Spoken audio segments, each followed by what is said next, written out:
Many people say that Brazilian Jiu-Jitsu is the physical version of chess. Unfortunately for me, just like at chess, you've never played chess. Okay.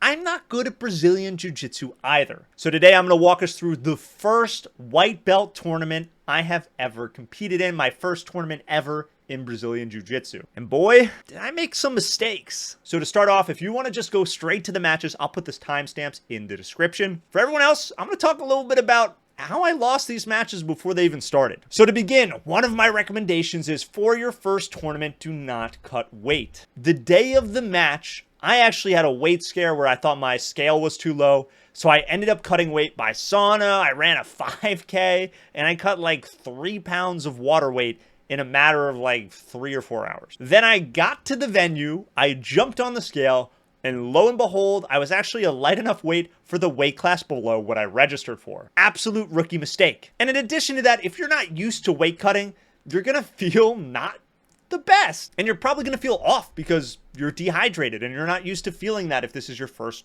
weight cut. And then for my particular tournament, what happened was, they call your division down, they call everyone in your weight class down, so you could wait in this thing called the bullpen. And the bullpen is basically this narrow aisle of all like 24 of the competitors, or at least that's what was in my bracket, and you're just kind of standing there and looking around at each other. Now this felt, to be overly dramatic, felt oddly reminiscent of the movie Gladiator, where they're all in like the pit outside the arena and they're all looking at each other knowing they're gonna have to fight to the death. So I naturally had the strategy to try to befriend a couple people. And my thought process was, if I can make a couple friends and maybe I go against those friends in my matches, they'll be less likely to rip a Kimura on me, because instead of me just being some random jiu-jitsu guy, I'm now the guy that made a joke. And that strategy actually paid off a little bit. And that brings us to mistake number 2.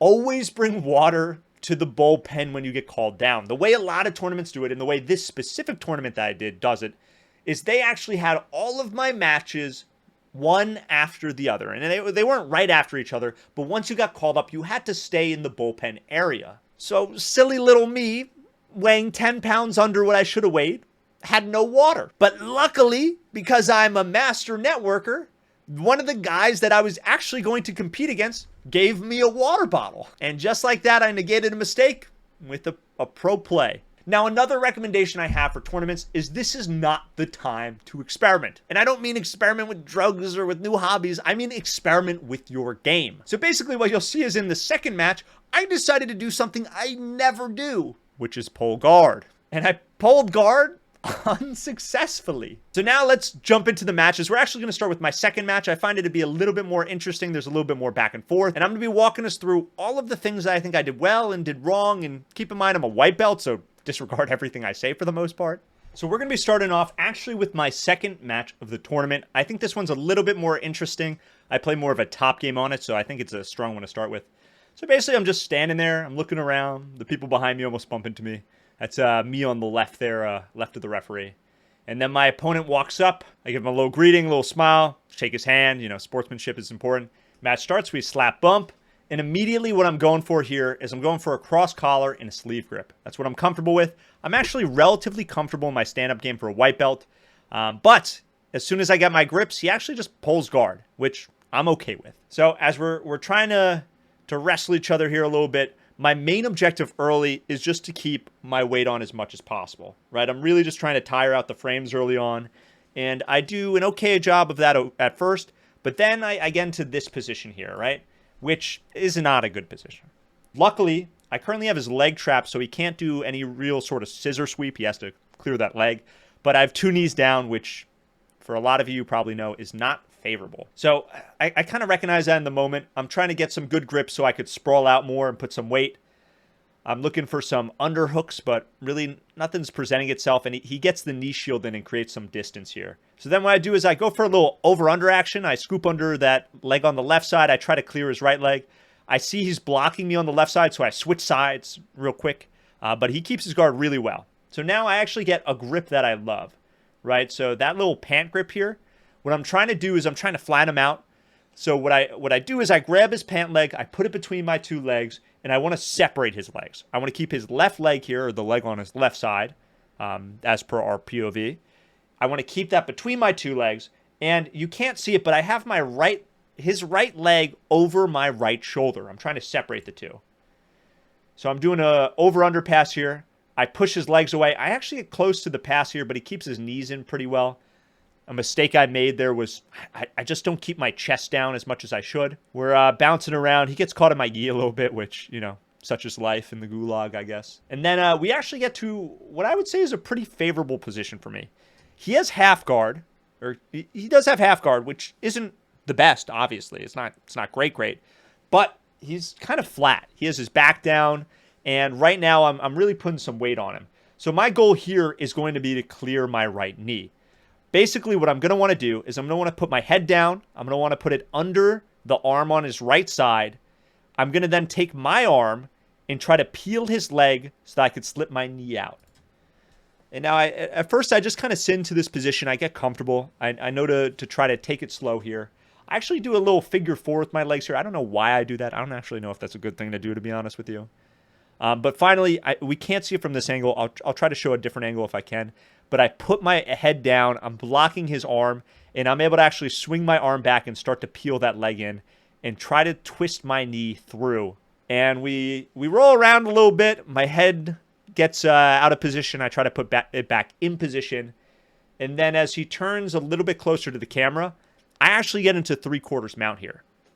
I clear my knee out, and he really just catches my foot, right? So actually right here, he's really just holding onto my foot now. My knee's actually completely cleared, and I'm just trying to get that initial foot going. And now the next thing we're going to see, it's going to look like a big brother literally just tossing his smaller brother off. It's going to look like he basically just turned jiu-jitsu off and kind of threw me. Basically what he does is he gets his left arm. He tries to get a frame in here as soon as I pop my head up. That's the mistake I make, is I bring my head up. He gets the left frame in, and he immediately just pushes me off and creates space. So now we're back at square one. The score is still 0-0. I try to get another over-under, but I actually end up in a double underhook pass, right? A double under pass. Pretty comfortable with this as well. I actually do a really good job here of I shuck the legs, I clear them, as you can see right there. But the main issue is, once again, for whatever reason, I'm just not keeping myself low enough, right? I'm not keeping my chest low enough here. My chest is way too high in the air. It's way too far from him. It gives him way too much space to recover. And another mistake is I let go of this leg. And as you can see, once I let go of it, he actually swings the leg all the way around to reestablish, and he gets me in full guard here. So we hit the mat. I sprawl out. I'm not controlling his legs. I'm just literally trying to dive into side control. He frames off my hip, and he's pulling his leg out, swoops it around, and bam, I'm in full guard now. Now, luckily, I don't want to be here, but he doesn't want to be here either. He opens his guard, and he actually, I don't know if you saw that little leg crunch. We'll play it one more time. He actually leg crunches. That kind of popped my knee and hurt me. I'm still feeling it to this day, and you know, I know the tournament was only 4 days ago, but man, my knee hurts. So we're walking around. Once again, I'm pretty comfortable in my stand-up game. I'm going for the usual grips of cross collar. He pulls guard again. That seems to be his preferred. And I actually get into a great passing position here. I shuck his legs over. I go into an over-under once again. I'm trying to cram his left leg between my legs, get his right leg on my shoulder, and I'm able to actually shuck through pretty well here. So I'm pushing, I'm putting as much weight down as I can, trying to separate those legs. I'm doing some pressure passing, sprawling out a little bit, and I actually get past his guard. I get into the closest thing I came to getting into side control. Now, what I didn't do well, I didn't control him well, right? The moral of today is you can get to good positions, but if you can't hold good positions, it doesn't matter. He actually goes straight to turtle here, and I try to follow him up, and he then rolls to the other side to get me off of him, right? Pretty interesting play. As he's rolling, I don't know how he was able to do this as quickly as he was. He actually gets a really good block on my leg to try to keep me from getting my hooks in. I'm still able to kind of spin around and get my hooks. You know, a little war face here. Great. But I get my hooks in. He's still kind of blocking my legs. But the main issue here, as you can see when I come up, is I'm just way too high on his back. Right? I'm way too high. I don't really have the seatbelt position that I would want to be able to control him. And he's actually able to kind of just wiggle out. Right? So as soon as we're here, I'm kind of in trouble. He's got his arm cleared on this side, which means he could just kind of throw my leg off, and I'm actually like exposing my back to him, which is not good. So as you can see here, he just wiggles out, and he actually gets, in this moment, the first points of the match. He gets out. I get lazy. I don't roll well. I don't roll intelligently, and I just kind of let him pass my guard. And of course, the last couple seconds of this match are just me getting my soul sucked, not being able to escape side control. And just like that, the match is over. I sit up, going for the hug. You know, at least I got a nice hug out of this. Hug was so good, actually. We go for a second one. He gives me a nice little back pat, which I appreciated. And, yeah, and I stand there as, you know, he has his moment of victory, and I have my moment of defeat. But this is actually a match I was very proud of. I felt like my passing game was not bad. I just have to work on my control. And there I am. A little winded, a little disappointed, but, you know, all love. Going for one more hug just because, you know, just fought for that long. Now for the second match. This was actually my first match of the tournament. I do better in this match point-wise. The other match, I actually got 0 points. I do better in this match point-wise, but I'm much less proud of my performance. So this is my first match, and because of nerves, because of anxiety, I don't know what it is, I do something I never do, which is I pull guard. Right, so as soon as I get the cross collar grip, I immediately put my right foot on his hip, as you're going to see in a second. I sit back, and I'm playing guard, which is not my A game, right? Open guard, not my strong suit. What I'm going for here is I have a relatively strong scissor sweep, but he just kind of sits back, and he's going for a straight ankle lock. It gets me a little bit nervous, but really what I'm going to try to do here is I have the lapel grip. I'm trying to keep him crunched. The thing you have to be afraid of with the straight ankle lock is that they have the space to kind of arc their back and then basically just, you know, break your foot. So I'm trying to keep his lapel close to me, keep his body crunched so he can't arc back. And then the next thing I'm going to do is I want to clear this left leg, or this leg that's on the near side. If I clear this, he has less control and is not able to do the move. So I put one arm still on the lapel, other arm I clear the leg. I try to sit up, but he beats me to it. He just kind of commits more to it, and I pull back to guard. So we're playing guard. I actually get a relatively good scissor sweep here. I clear the leg, and I sweep him over. I sit up. I don't get any points for the sweep. I don't really understand the rules of the tournament, so that's on me. And I get into like some half guard position. Similar to the other match, I get into this position, but then the person just says, I don't like being in this position anymore. And they use all of the strength of the universe to just basically say jiu-jitsu isn't real and push me off. I actually sit in mount for a little bit here, but it doesn't count. I wasn't in there long enough. And just like that, we're back into my guard. So I'm playing open guard again, and one of the big issues with me playing that is I'm really only confident in my scissor sweep.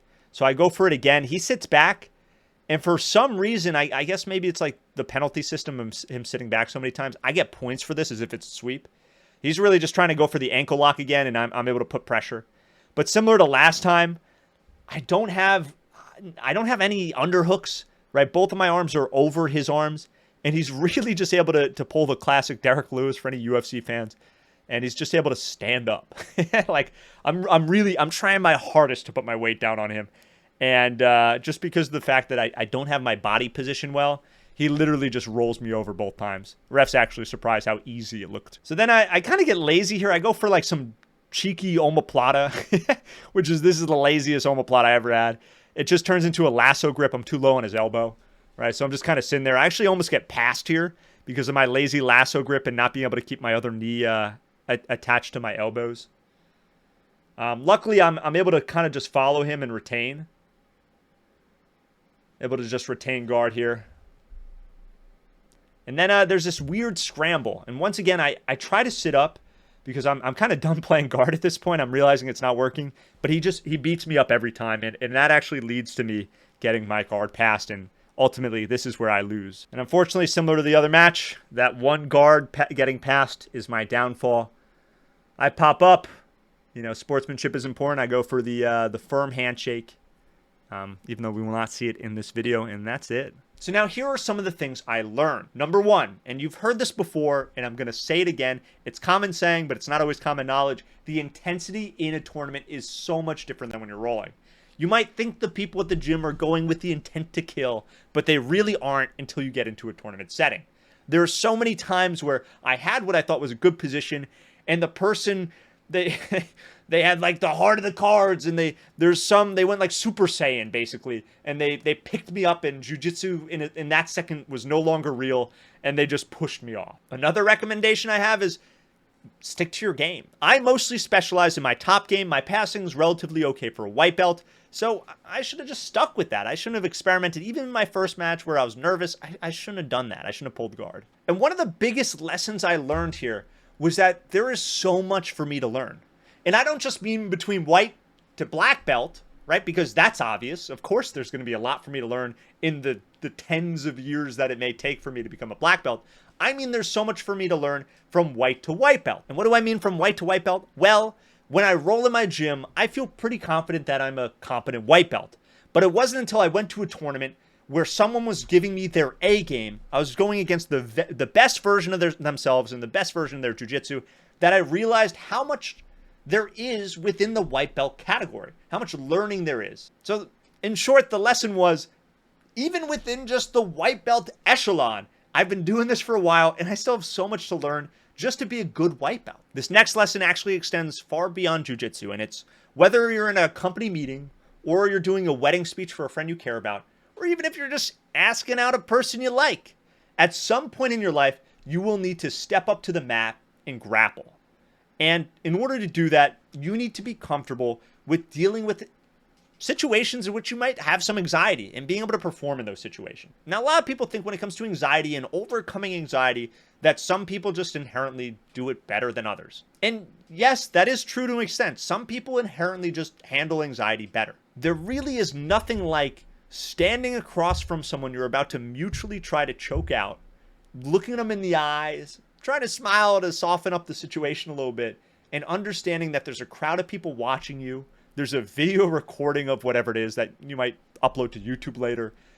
There's a lot that goes into that situation that could cause some nerves. But it is also the case that if you expose yourself to more of these situations and continuously work through them, you'll almost build up that same skill like a muscle. So while some people might just inherently be able to deal with those situations better, if you put yourself in situations like this more, like let's say a jiu-jitsu tournament where the stakes are high and you're anxious and there's a lot of noise and nervousness just floating in the air and in the ether, you'll eventually build the muscle that will translate to other areas of life. So thank you all for watching, and let me know in the comments how your first tournament went.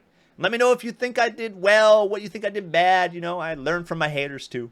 And as always, thank you for watching, and I'll see you all in the next video.